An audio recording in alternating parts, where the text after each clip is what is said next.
자, 난장이가 쏘아올린 작은 콩, 조세희가 쓴 소설입니다. 갈래는 이제 현대 소설이고 연작 소설인데요. 이 뭐 내 그물로 오른 가시국인가 그런 작품도 있고, 그래서 이 시리즈물 중에 하나입니다. 그래서 사회 고발적 성격을 가지고 있다. 사회의 부조리한 현실, 모순을 고발하는 겁니다.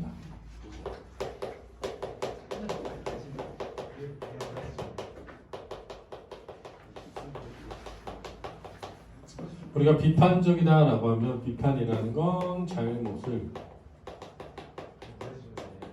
지적하거나 공격하는 것입니다. 상징적이라는 것은 소재가 지닌 의미, 상징적 의미를 지닐 때 우리가 상징적이라고 하는 겁니다. 제재는 1970년대 서울의 재개발 지역에 살고 있는 난쟁이 가족의 군핍한 삶인데요. 여기서 이제 그런 게 드러나죠. 사실은 이 사회에서부터 그렇죠? 격리되어 있고 천시받고 무시받고 하는, 사실은 도시 빈민계층,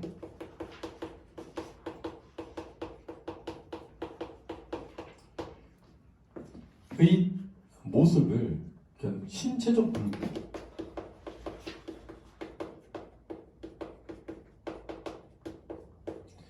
이 신체적인 불구를 통해서 상징적으로 드러내고 있다라고 볼 수 있어요. 사실 난쟁이는 아니에요. 실제 난쟁이죠, 인물은. 키가 170 정도 되는 누가요? 여기 제가 잘못 외웠나요? 키가 170이라고요? 네. 혹시 1970년대라는 걸 잘못 찍은 거일까요? 아닌데. 그래요? 그래서 저는 170이 왜 난쟁이지? 그러면 아닌데, 아닐걸요? 그럴 리가 없을 것 같은데. 아니 키가 키가 170 정도 되는 우리 아버지는 어떻게 하는 거지? 잘못 읽은 거 아닐까요? 그냥 뭐 다른 의미로 쓴 거 아닐까요? 난쟁이가 아니죠. 이 사람에 난쟁이 너무 많아요. 키가 170인 난쟁이면 다 난쟁이죠. 지금 난쟁이 수두룩해지는데 그러면 안 됩니다. 자, 그럼 여성들은 다 난쟁이게 되는데요. 웬만하면. 자, 그래서 어떤 사회에 소외된 계층, 이런 걸 소외된다고 하죠. 그죠? 뭐 대학 교수 강의 들으러 가는 걸 소외다, 소외 이러면 안 돼요. 대학 교수 강의 들으러 가는 사람한테 소외감 느낀다. 그러면 안 되는 겁니다. 그래서 이렇게 사회의 어떤 물질 이런 것을 누리지 못할 때, 그럴 때 우리가 소외라고 하는 거예요. 노동의 소외다 그러면은 내가 일도 안 하고 돈을 많이 버는데 많은 사람들이 일하면서 열심히 돈을 못 벌어. 그럼 나 되게 소외됐어. 왜? 그랬더니 사람들은 열심히 일하는데 돈을 못 벌지만 나는 열심히 일하는데 돈을 많이 버니까 소외됐지. 안 되는 거예요. 절대 그러면 안 되는 겁니다. 여러 번 소외된 계층이라고 하고, 사실은 이제 소외된 어떤 사회적으로 소외된 것을 육체적인 어떤 불구 상태로 상징적으로 드러내고 있다는 걸 이해되겠습니다. 도시 빈민의 궁핍한 삶과 좌절을 주제로 다루고 있는 작품, 한번 빠르게 보시겠습니다. 빠르게. 사람들은 아버지를 난쟁이라고 불렀다. 그러네요. 여기서 육체적 장애를 통해서 사회적 결핍을 드러내죠. 사회적 결핍을 중요하다. 경제적인 빈곤, 무력감 등을 드러내죠. 사람들을 옳게 보았다. 아버지는 난쟁이였다. 불행하게도 사람들은 아버지를 보는 것 하나만 옳았다. 그 밖의 것들은 하나도 옳지 않았다. 라고 해서 사회의 인식에 대한 비판이 드러나죠. 사회의 잘못된 인식에 대한 비판. 왜냐면 일반적으로 사람들은 외모만 보고 모든 걸 단정하는 습관이 있단 말이에요. 그죠? 그러니까 이럴 거야 라는 단정. 나는 아버지, 어머니, 영호, 영희 그리고 나를 포함한 5 식구 등 모든 것을 걸고 그들이 옳지 않다는 것을 언제나 말할 수 있다. 그들은 이제 어떤 사회에 소외되지 않은 사람들이고, 우리 5 식구는 소외된 도시 빈민층이죠. 나의 모든 것이라는 표현에는 5 식구의 목숨이 포함되어 있다. 천국에 사는 사람들은 지옥을 생각할 필요가 없다. 자, 그래서 지옥은 난쟁이 가족이 사는 곳, 천국은 부유한 계층이 사는 곳이죠. 그러나 우리 다섯 식구는 지옥에 살면서 천국을 생각했다. 그렇죠. 그러잖아. 부자들은 가난한 사람 생각 안 해요. 근데 가난한 사람들은 부자가 되고 싶죠. 그 부자들의 삶을 맨날 생각한단 말이야. 그러니까 더 슬퍼지고. 그러나 우리 다섯 식구는 지옥에 살면서 천국을 생각했다. 단 하루라도 천국을 생각해보지 않은 날이 없다. 하루하루의 생활이 지겹기 때문이다. 뭐의 생활이? 지옥의 생활이. 소외된 계층으로서의 가난한 삶이 이런 뜻이죠. 우리의 생활은 전쟁과 같았다 그랬네요. 전쟁이라는 것도 가난한 삶을 살아가는 사람들의 삶을 드러내는 표현이죠. 우리는 그 전쟁의 날마다 지기만 했다. 좌절. 그렇죠? 삶에서 좌절을 경험하게 되는 거죠. 그런데도 어머니는 모든 것을 참았다. 그러나 그날이면은 참기 어려웠던 것 같다라고 과거를 말하는 회상하고 있죠. 통장에 이걸 가져왔어요. 내가 말했다. 나 나오니까 1인칭 주인공 시청이 있고요. 어머니는 조각마루 끝에 앉아 아침 식사를 하고 있었다. 그게 뭐냐? 철거 개고장이에요. 자, 이게 갈등을 일으킨 소지죠. 기어코 왔구나 라는 데서 올 거라는 걸 알고 있었으면 알 수 있고 어머니가 말했다. 그러니까 집을 헐라는 거지. 우리가 꼭 받아야 할 것 중에 하나가 이제 나온 셈이구나. 우리가 꼭 받아야 할 것은 뭘까요? 가난하고 소외된 계층이 꼭 받게 되는 건 뭐죠? 행복이 아니라 그죠? 점점 절망으로 내몰리는 삶이죠. 그렇죠? 여기서는 뭐야 그게? 철거 개고창이죠. 그죠? 어머니는 식사를 준비했다. 왜? 앞날이 캄캄하니까. 그지? 앞날이 캄캄하니까. 난 어머니의 밥상을 내려놓았다. 보리밥에 까만 된장 그리고 시든 고추 2억에 조린 감자. 자, 이런 거 뭡니까? 가난한 삶을 드러내죠. 가난한 삶.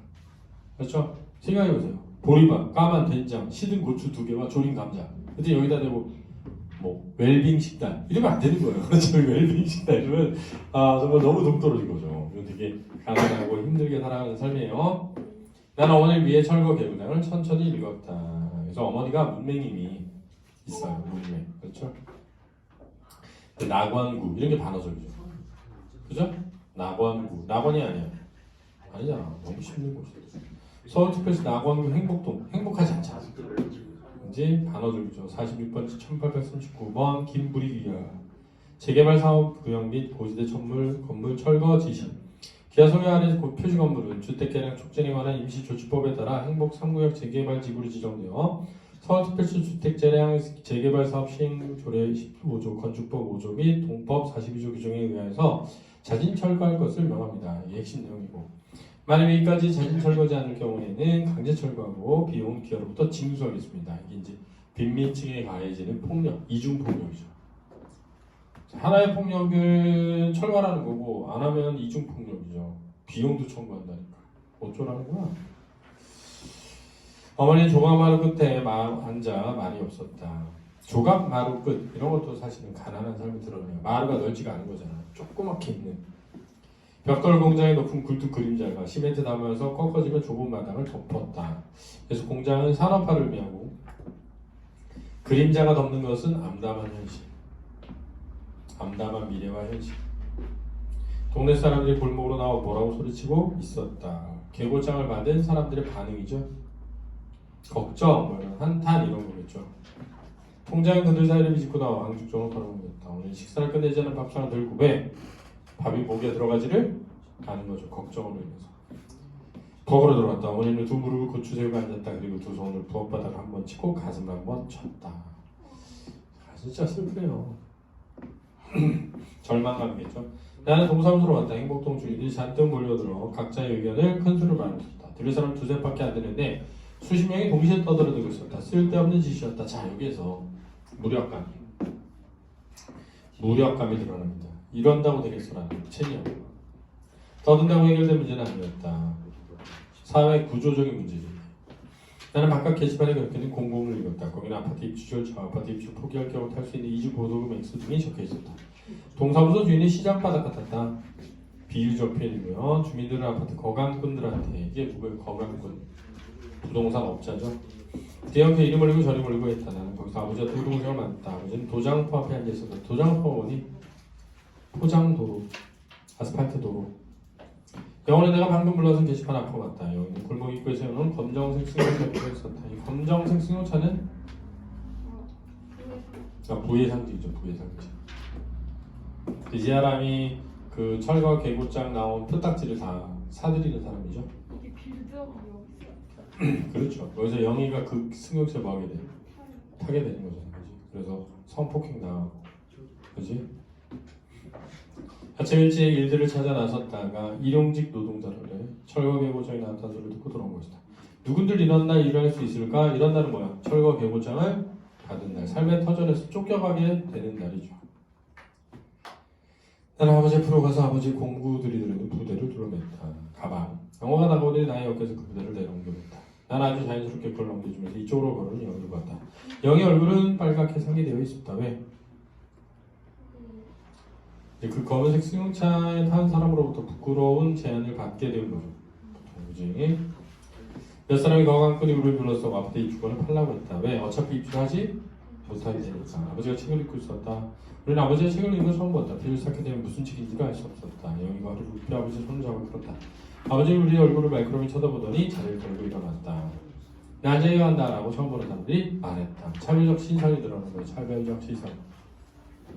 어머니 대문 기둥이 붙어있는 알루미늄 표차를 떼기 위해 식칼로 모습을 뱉고 있었다. 철거에 뭐하는 거야? 대비하는 거죠. 그리고 표차를 뜯어서 가지고 있어야 그걸 팔 수가 있단 말이에요.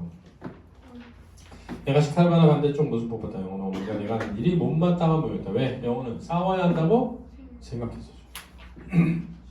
그러나 마음에 드는 일, 뭐죠? 철거되지 않는 것.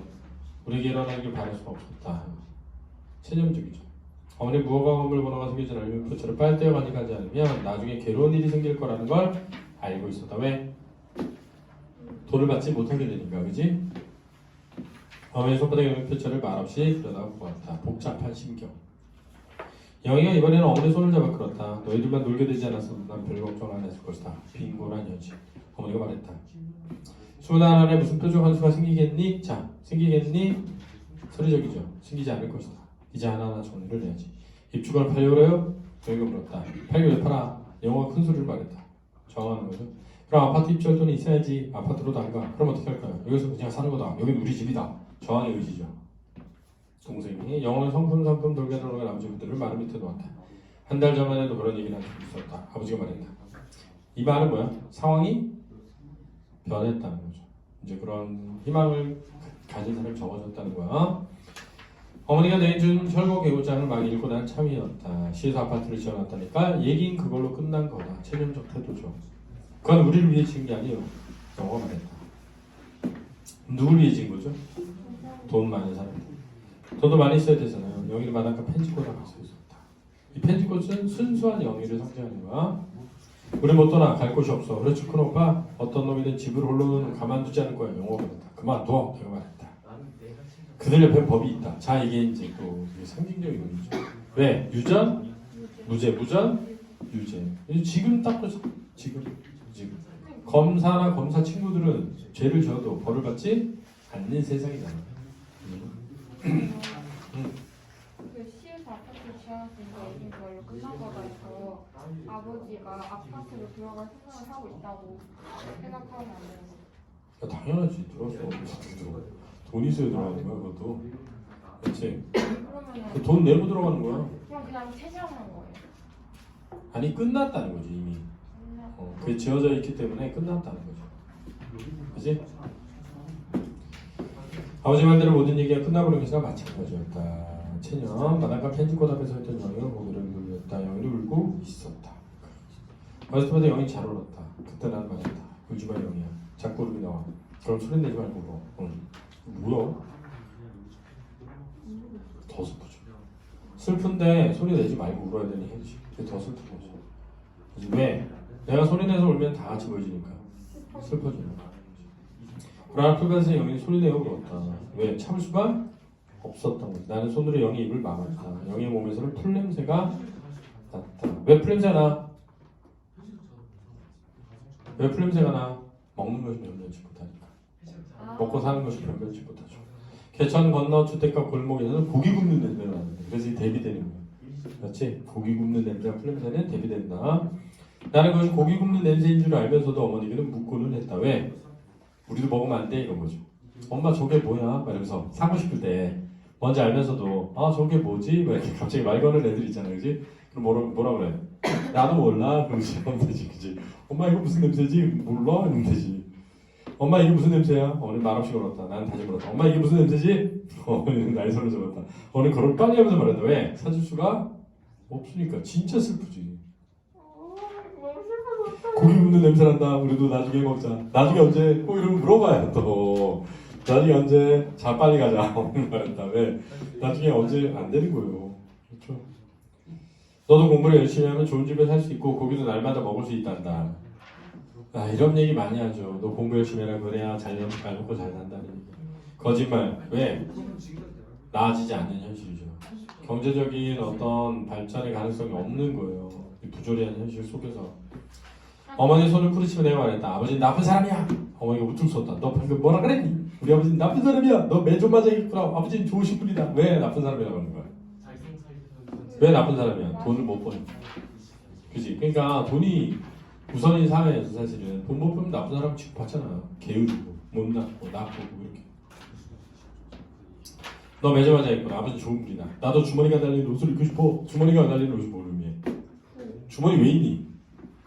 이런 뭐 넣으려고. 이런 나 주머니 지금 이거 봐봐. 아이패드, 아이 에어팟 이런 거 못 사는 거지. 이런 거 못 사니까 주머니가 없어. 주머니에 돈도 없어.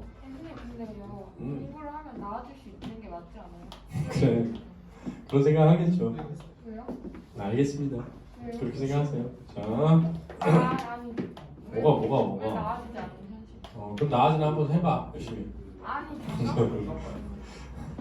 야, 잘 생각해봐. 야, 그렇게 열심히 해가지고 회사원 되면 돈 많이 벌 것 같아? 안 돼. 막 사법고시 이런 게 안 있잖아. 돼. 안 된다. 그렇지. 주어진 현실이 그게 불가능하지. 그렇지. 주어진 현실이. 됐어? 야, 그럼 예를 들면 100명 중에 한 명 있으니까 된 거야? 안 된 거야. 100명 중에 한 명만 있어. 자수 선고하셨잖아요. 아니, 안 돼. 100명 중에 봐봐. 100명 중에 한 명 된 거야. 된 거야, 안 되는 거야? 된 거죠. 안 되는 거지. 그렇지. 100명 중에 한 명. 이게 사회 구조적으로 모순이 해결되지 않으면 안 되는 거야. 그러니까 이런 거지. 봐봐. 야, 봐봐. 열심히 노력해서 돈을 벌어가지고 부자 될 수 있어. 틀린 말이 아니야. 그러나 열심히 노력해도 부자가 다 되진 않잖아, 그지? 근데 열심히 노력한 사람들이 먹고 살 수 있는 사회를 만드는 게 중요하지. 야, 그럼 이 사람들 다 공부를 다 잘하는 게 아니니까 공부를 못하는 사람도 행복하게 살 수 있는 사회를 만들어야지. 공부 잘하면 너도 행복해질 수 있어 라는 것을 주입시켜가지고 열심히 그 길을 따라가게 만들어. 그럼 결국은 극소수만 되고 대부분 열심히 공부 안 해도 잘 먹고 잘 살 수 있는 사람은 그냥 잘 먹고 잘 사는 거지. 그게 사회 모순인 거야.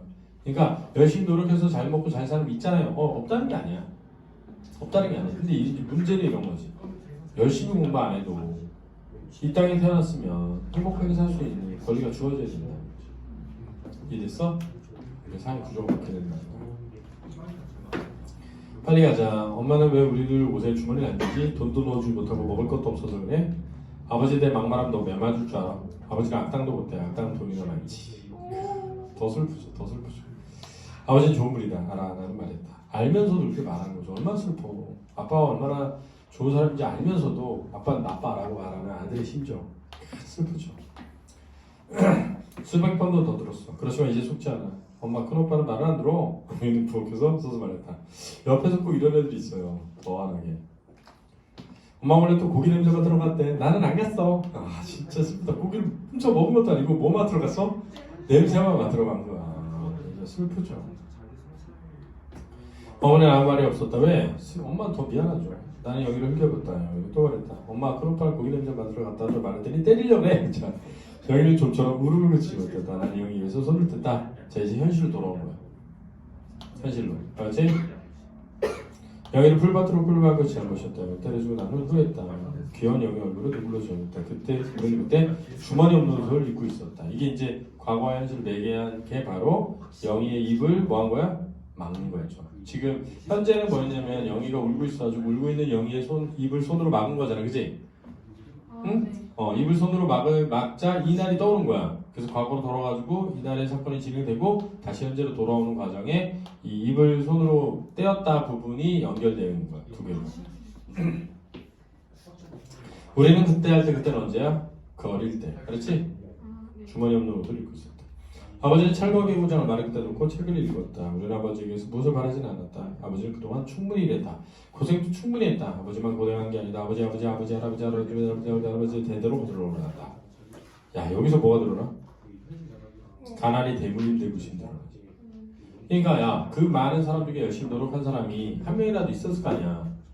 그러나 현실은 변하지 않았던 거지. 나는 공장에서 이상한 매매 문서가 든 원고를 조판한 적이 있었다. 그 내용의 일부를 짜기 위해 나는 열심히 손을 올렸다. 비, 김이, 덕의 한 소생, 노, 노비. 금동경, 인생, 노, 금동. 양처 소생, 노, 금금이. 정거생, 노, 금동.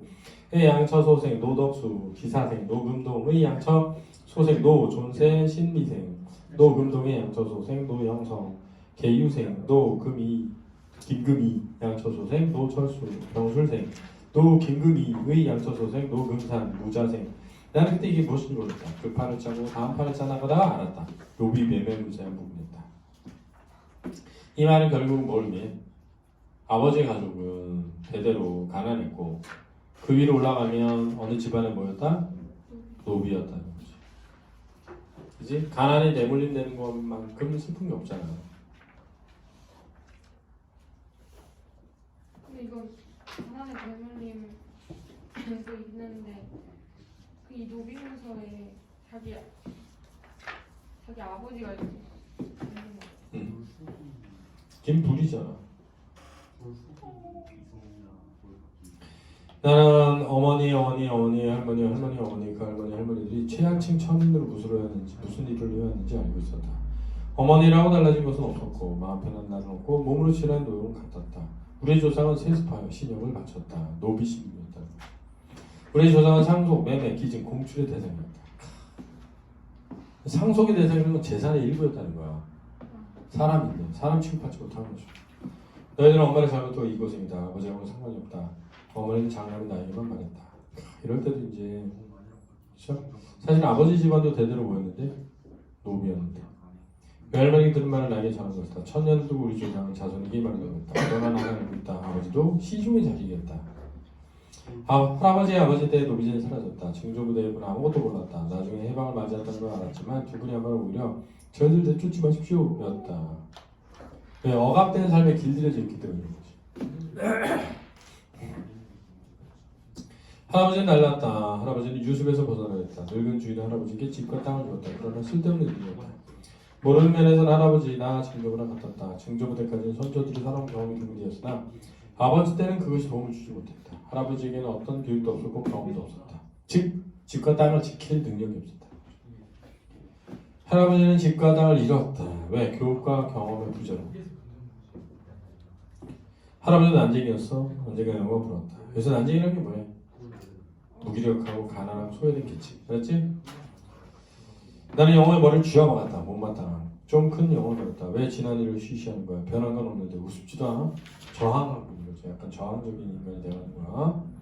나는 가만히 있었다. 영희는 손수건을 꺼내 두 눈에 대었다 떼었다. 왜? 눈물. 아버지 계속 책을 읽었다. 오늘은 뒷집 명희 어머니와 이야기를 하고 있었다. 얼마에 파셨어요? 17만 원 받았어요. 그럼 실수 주겠다는 25조보다 얼마 더 받는 셈이죠? 2만 원 더 받았어요. 영희네도 어차피 아파트로 못 갈 거 아니에요? 무슨 돈이 있다고? 자, 이 말은 뭐야? 못 갈 거라는 거지. 분양 아파트는 58만 원이고 임대 아파트는 30만 원인데요. 거기다가 어느 쪽으로 가든지 매달 15,000원씩 내야 된대요. 그래 입주권을 다들 팔고 있나요? 영희네도 서두르세요. 원인은 괴로운 얼굴로 서 있었다. 줄거리 볼까요? 행복동 주민들 대부분은 투기업자에게 입주권을 팔고 동네를 떠납니다. 아파트 입주할 능력이 안 되는 나이 가족 역시 다른 입주자들처럼 입주권을 팔지만 전세금을 빼주느라 명의에 빌린 돈을 갖고 나니 남는 게 거의 없습니다. 그런데 이상하기 전날 아버지와 영희가 사라지고 이후 영희는 자기네 집 입주권을 산 남자를 따라갔다가 그 검은 승용차 집, 그 남자 집에서 돈과 입주권을 훔쳐 도망 나옵니다. 그 아마 마약을 강제로 하나? 그래가지고 정신을 못 차리고 그 남자에게 성폭행을 당하고 훔쳐서 당한 거죠. 혼자 동사무소에 가서 입주 신청을 한 영희는 예전에 살던 집으로 돌아오지만 가족들이 이미 다른 데로 이사 가버린 뒤다. 영희는 동네 아주머니로부터 아버지가 그동안 일하던 벽돌 공장 그쪽에서 올라갔다가 뭐 했다는 소식? 그래서 이제 그게 보면 종이 비행기를 뭐 했다? 날렸다라고 합니다. 근데 종이 비행기를 날렸다. 어디로 간다고? 달나라로 가겠다. 근데 달나라가 모르기에 이런 차별이 없는 세상이죠. 아버지가 꿈꾸는 이상세계죠. 그럼 종이 비행기가 아버지. 종이 비행기를 날렸다는 게 몸을 던졌다는 뜻이에요. 결국은 뛰어내려서 뭐 하게 된 거야? 아버지가 자살을 해서 비극적으로 결말을 맞는 그런 슬픈 소설이 되겠습니다. 수고하셨습니다.